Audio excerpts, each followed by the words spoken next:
Sí, para poder ok. explicar. Si me canso, pues ya me A siento. ver. Bueno, buenas tardes a todos. Muchas gracias al profesor Darío por invitarme. Y yo soy Lili Campos, tengo ya 14 años, si mal no recuerdo, que hago lecturas de tarot y que que he estado como estudiando más, investigando. Hay dos maneras de entrada en la que les podría decir que la gente puede aprender a leer el tarot. Una es como por herencia familiar o linaje, otra es con libros, leyendo libros, tomando a lo mejor yendo con alguien, puede ser a que te enseñe. Son las que yo identifico. En mi caso, pues es por parte de mi abuela paterna, la mamá de mi papá leía el tarot y bueno, creo que, no sé, he escuchado otras cosas como café, que leía el café, la mano y bueno, varias cosas. Le gustaban ese tipo de artes. Y yo la primera vez que compré mi tarot fue cuando, de hecho me lo compró mi papá cuando tenía como 14 o 15 años.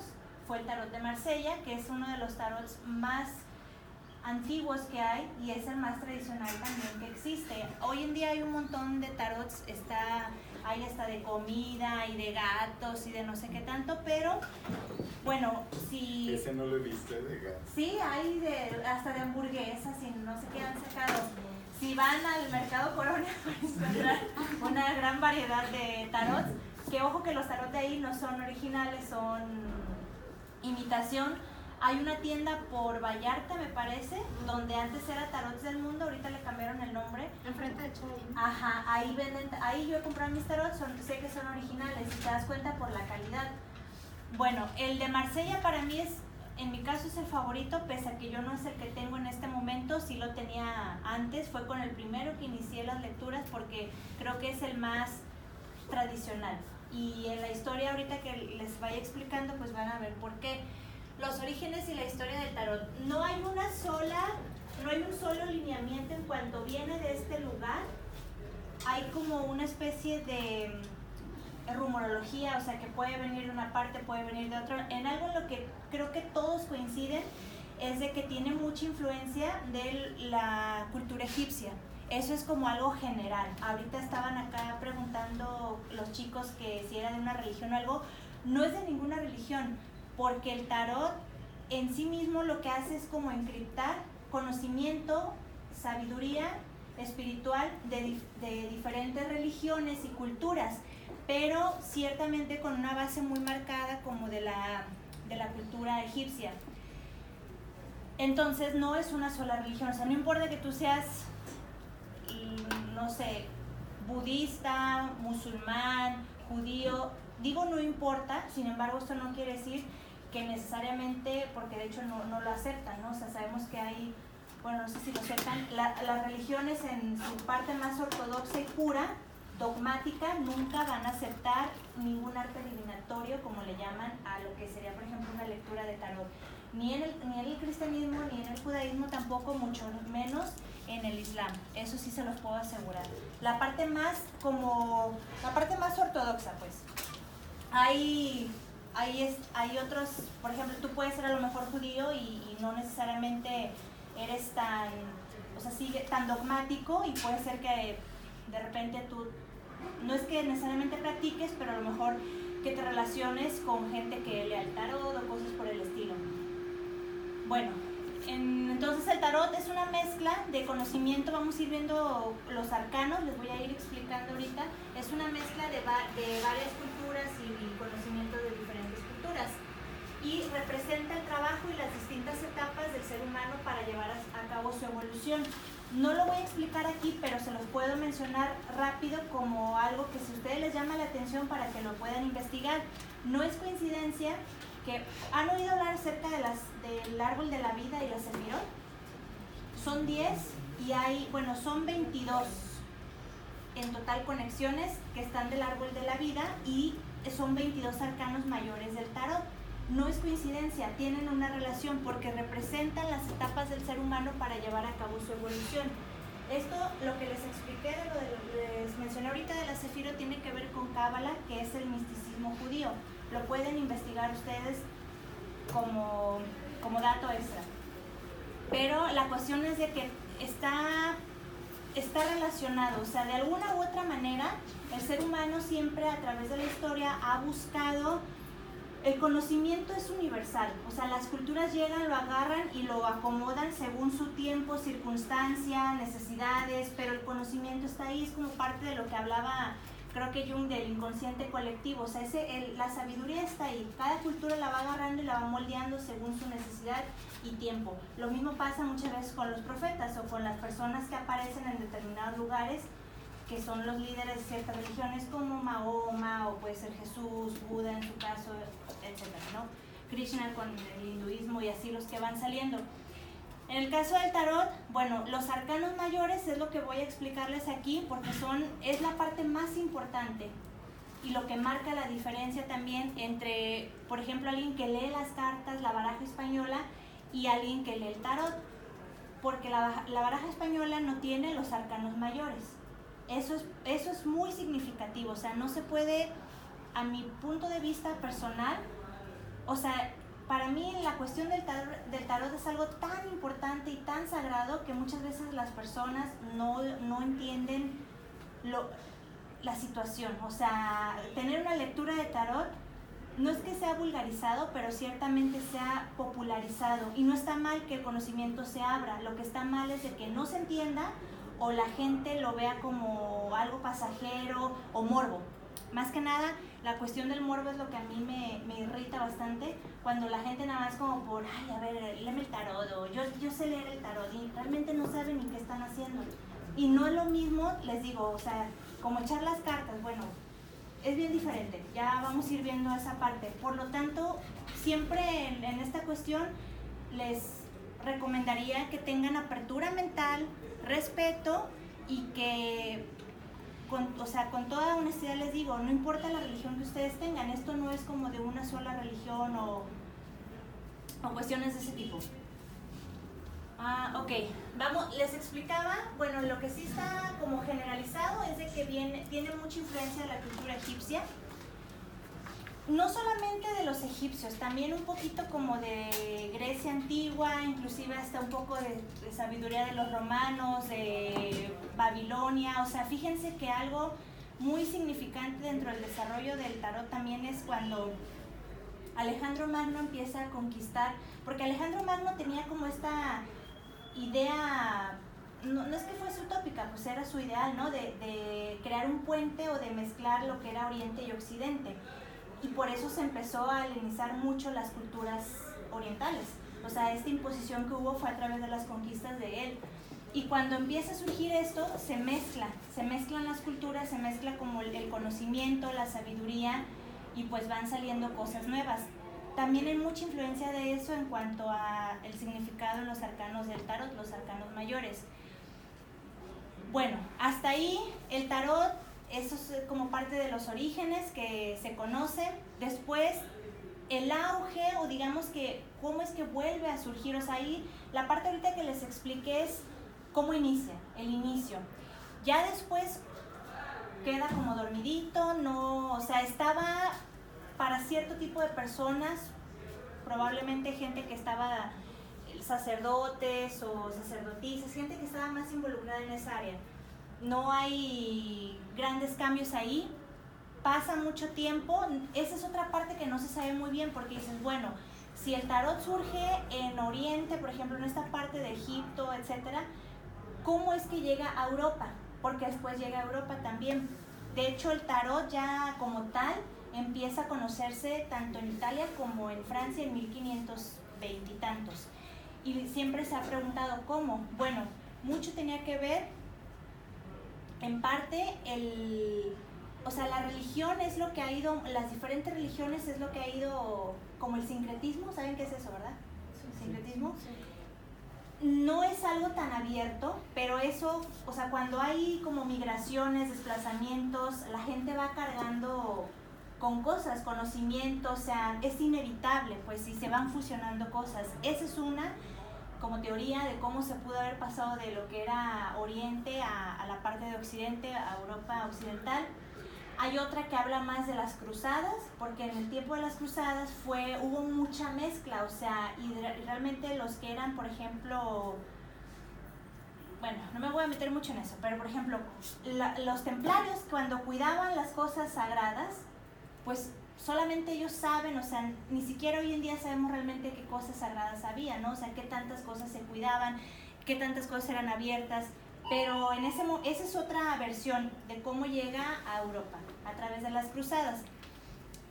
Surge, vuelve a retomar el auge, les digo, como en los años 1520 y tantos, en Italia y en Francia, pero no era para toda la gente. En realidad estaba más involucrado con la parte de la realeza y los nobles. O sea, el pueblo no tenía acceso a nada que tuviera que ver con el tarot ni nada de eso. Y empezó también como de una manera en la que solamente los como consejeros del rey o de los reyes y los sacerdotes los tenían. Hay como por ahí también otra, porque todo esto es difícil, o sea, si ustedes realmente se ponen a investigar, no van a encontrar, o sea, no hay como una bibliografía o fuente así que tú digas, esta persona es quien introdujo el tarot, y no es así, o sea, en la época moderna sí, pero si ya nos vamos a los orígenes, es muy complicado, no es tan sencillo. Entonces, bueno, lo que sí se sabe es de que estaba con la realeza, que inicia con quienes eran los que aconsejaban al rey, sacerdotes, sabios, o sea, la gente en el poder, pero del área como de la religión. Y a los reyes les llamaba la atención, les empezó a llamar la atención estas cartas, que ya tenían los 22 arcanos mayores, y no recuerdo exactamente el nombre del rey, pero bueno, hay una versión marca esto, ¿no? Que había un rey de Francia que pidió que se creara un mazo específicamente para la realeza francesa, y de ahí nace el tarot de Marsella, que fue diseñado exclusivamente para la realeza francesa. Hay otra versión que habla que en Italia encontraron, era como una especie de, ¿cómo se llama? Como tipo escriba o una persona que estudiaba, que encontró a gente como grupos, no sé si eran como tipo húngaros o cosas así, como especie de gitanos, que los vio, que traían unos juegos de carta, que le llamó mucho la atención, y decían, bueno, y empezó a platicar, y estas cartas qué significan, y que fue tanto su interés que él empezó a escribir y empezó a publicar, pero eso ya fue más adelante, como en 1600, ya cuando estaba la imprenta y todo. De hecho, después llega esa misma publicación de esa persona en Italia, llega hasta Francia, y según recuerdo en la investigación, la primera publicación como oficial en Europa sobre el tarot fue en el periódico Le Monde Diplomatique, que es muy conocido. Si, por ejemplo, yo que estudié comunicación y periodismo, es como un referente, ¿no? Y la primera publicación sobre cosas del tarot fue en ese periódico en Francia, así como oficial, que se empezó a abrir. Estas son las dos versiones, unos que surge en Francia por la realeza, que de ahí sale la creación del tarot de Marsella, a petición específica y explícita de un rey, que ni siquiera sabe bien qué rey fue, pero así es como la parte de la historia. Y por el otro lado, la de Italia. Puede ser que ambas sean ciertas, porque la de Francia es de 1500 y tantos, y la de Italia es de como 1600 y cacho. Entonces puede ser que ambas sean ciertas, que primero surge en Francia y después pasa a Italia. Pero les digo, esta parte realmente es complicada, no es fácil como aclarar ese misterio. Lo que sí se sabe es de que después de que se publica, ¿qué pasa? O sea, cuando se empieza a ser más conocido, sucede que a la iglesia no le gusta, a la iglesia católica no le gusta, y ahí es cuando comienza toda una embestida a decir que cualquier cuestión del tarot es de brujería, del diablo, que va en contra de los principios de Dios, y bueno, de toda pues sí, los dogmas que plantea la religión católica. Y ahí es donde el tarot pasa al oscurantismo, o sea, no al oscurantismo, perdón, pasa a esconderse.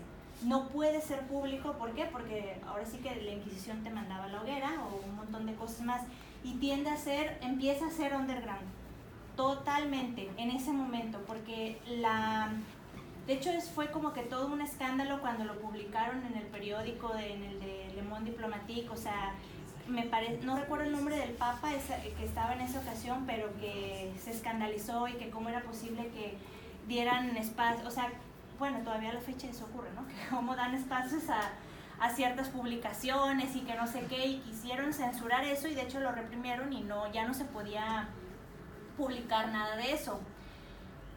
Pasa a ser algo clandestino y pues tiene que permanecer así siempre mientras haya un control religioso en la población.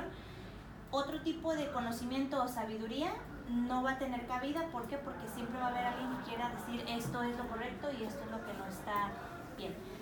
Bueno, les explicaré un poquito acerca de los arcanos mayores y después voy a cerrar con cuál es el argumento supuestamente de por qué el tarot no es bien visto, al menos en la cuestión de la Iglesia Católica. Porque yo no me atrevería a hablar, por ejemplo, del judaísmo, del islam. No siento que yo tenga como esa autoridad moral para hacerlo, pero del catolicismo sí.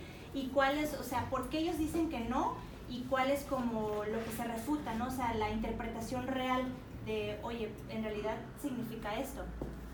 Bueno, vamos con el primero.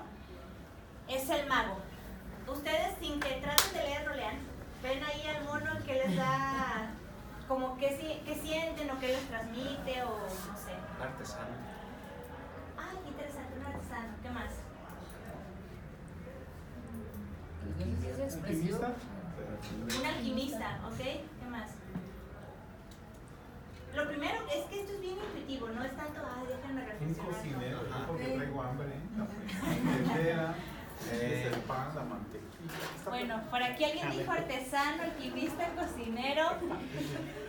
Pues no es que esté tan errado, porque la interpretación de las cartas sí tiene un significado, un simbolismo como marcado, pero también tiene mucho que ver, por ejemplo, cuando tú haces una lectura, tu interpretación personal, lo que a ti te transmite. En general, el mago lo que representa es la capacidad que tiene la humanidad de materializar las cosas. Alguien dijo aquí alquimia. ¿Saben qué es la alquimia? ¿Realmente el significado? ¿Qué es? ¿Transformar el plomo en oro o esas cosas? Eso no es la alquimia. ¿Qué es la alquimia? Es la forma antigua de se podría decir, de la química, conocer las propiedades de los productos, todo Eso era como de dientes para afuera. El significado esotérico de la alquimia no es eso. Sí. El significado esotérico de la alquimia es el poder de transformación que tenemos todos como individuos para pulirnos y convertirnos en mejores personas. El diamante, que es una piedra en bruto, o el carbón, perdón, que pasa a ser diamante.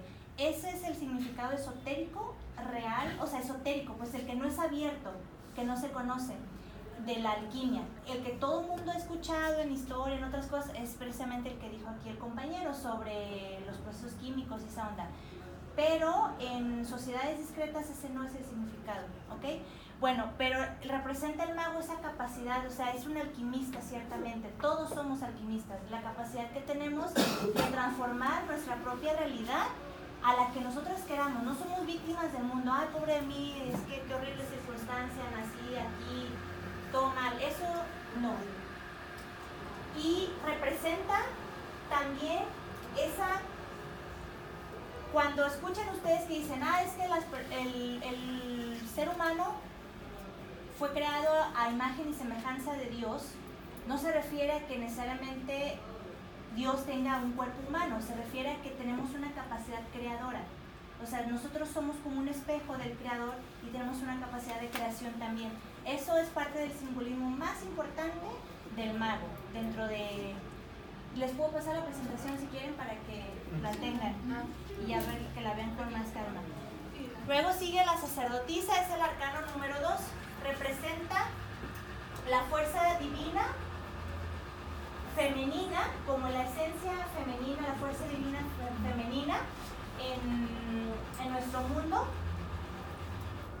No me acuerdo si les puse aquí o no. Ajá, es como la sabiduría, lo que está en el inconsciente colectivo de toda la historia de la humanidad, la sabiduría. Eso es lo que representa. Obviamente, a ver, aquí yo le estoy dando como el simbolismo puro. En una lectura de tarot no le puedo decir eso a alguien, ¿no? O sea, tienes que adaptarlo como al contexto. Pero el significado así como más preciso en cuanto solamente el simbolismo es esto que les estoy explicando. y simboliza, o sea, es la riqueza, la sabiduría, y es como una matriarca, pero es diferente a la emperatriz, que lo vamos a ver. Aquí la autoridad es a nivel como sabiduría espiritual, no material. ¿Más o menos queda claro? Oye, Lili, me llama la atención que dice la papa, la papisa. Papisa, sí, porque La pa- es como un signo, es que este es el tarot de Marsella, perdón, que no les dije eso, pero los dibujos son del tarot de Marsella, entonces algunas vienen las cartas en francés también, y papisa lo ponen como sinónimo de sacerdotisa. Ok, y luego tenemos... A lo mejor también porque es una herejía, una mujer papa, ahí también hay una... Pues hubo una, no sé si supieron. Sí, pero Sí, se sí. descubrieron y todo así, que no aceptaba, Sí. ¿no? Pero me refiero a eso, a lo mejor la iglesia también por eso, ¿no? O sea, como pones una papa mujer en ese momento, ¿no? En las cartas, era así como ir contra la autoridad. Una herejía total. Una más que se suma a todas las que ya En habían ese anotado. momento, pues, lo ven así. Claro. Tenemos después el arcano 3, que es la emperatriz, que sí tiene que ver aquí como una cuestión de poder, pero más en cuanto al mundo material. Por eso dice, es el poder sobre la tierra, pero ya encarnado, materializado. Y la parte es como, por ejemplo, en el ¿cómo se llama? O sea, en los reinos, pues estaba el rey o la reina, que era quien ejercía el control o el poder de manera directa y visible. Pero, ¿quién tenía el poder detrás de... ¿Quién tenía el poder detrás del poder visible? Los consejeros, los sacerdotes, porque los reyes no hacían nada sin que se les, o sea, sin recibir como el consejo de las personas que estaban como en la cuestión religiosa, espiritual. Esas son las diferencias, o sea, es un poder tangible y un poder que es invisible, pero que está también ahí, latente. Bueno, representa también como esta parte de la... En general esta y la del emperador representan como riqueza, prosperidad, abundancia, poder, este tipo de cosas.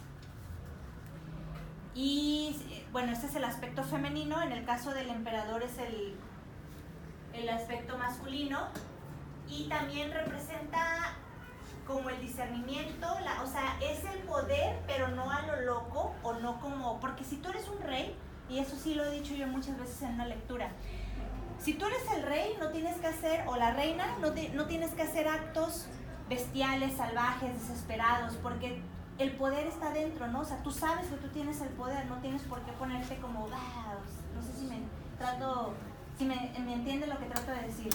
O sea, tú simplemente puedes dar una orden y esa orden se va a ejecutar. Entonces ese es el simbolismo, como el poder está ahí, pero no hay necesidad de un exhibicionismo tal vez. Ok. Sigue el sumo sacerdote. Este habla sobre, volvemos a la parte de cómo el espíritu o la cuestión intangible domina sobre la materia, domina sobre el mundo material. No me acuerdo muy bien de dónde viene, creo que es de lo de metafísica y eso que decían mente sobre materia, o sea, se refiere, no es tanto como el aspecto de, bueno, mental, sino a lo intangible, al conocimiento, la sabiduría, lo que no puedes tocar, pero que le da forma y que a raíz de eso, todo primero es idea, ¿cierto o no? Antes de que algo pueda ser creado, tiene que venir, tienes que pensarlo, ya sea que te llegue por inspiración o como sea, pero primero es una idea.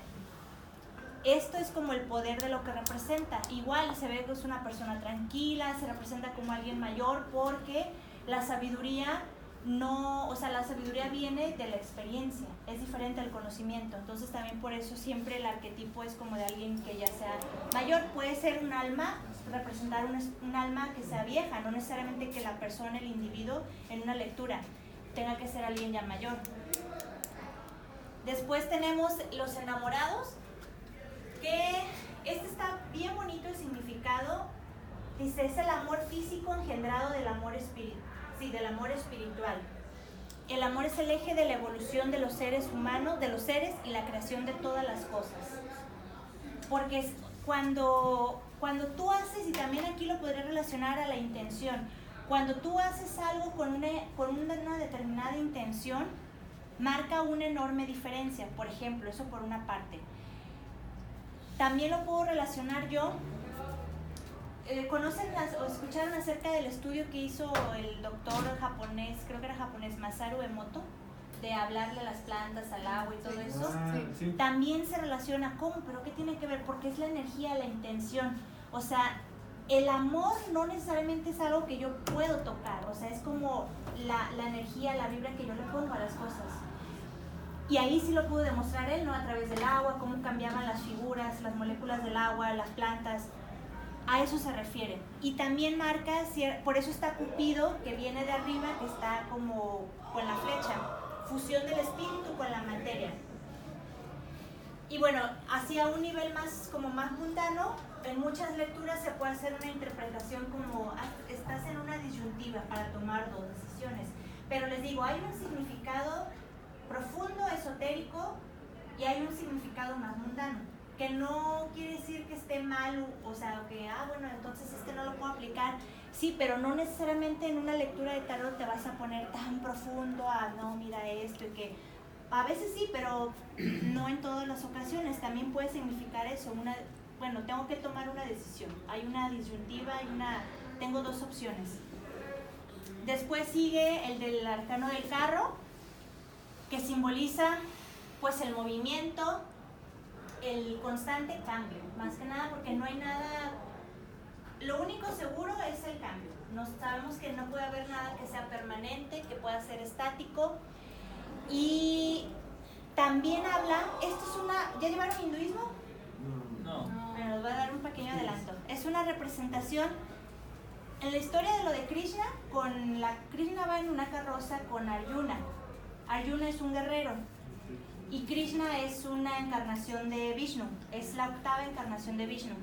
Es la misma analogía y es el mismo simbolismo y significado. La carroza, los caballos son nuestras pasiones. Es nuestra naturaleza animal más instintiva y bajas pasiones, emociones. El jinete es nuestra razón, nuestra razón, como la cabeza.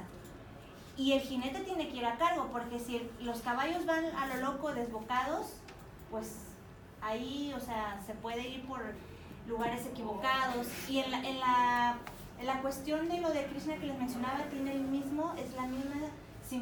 simboliza lo mismo. Aquí, esta parte de arriba que ven, como azulito, está hablando como, está tu lógica o tu mente, pero hay una conciencia divina también, que va más arriba de la lógica racional de nuestra mente, porque nuestra mente es limitada.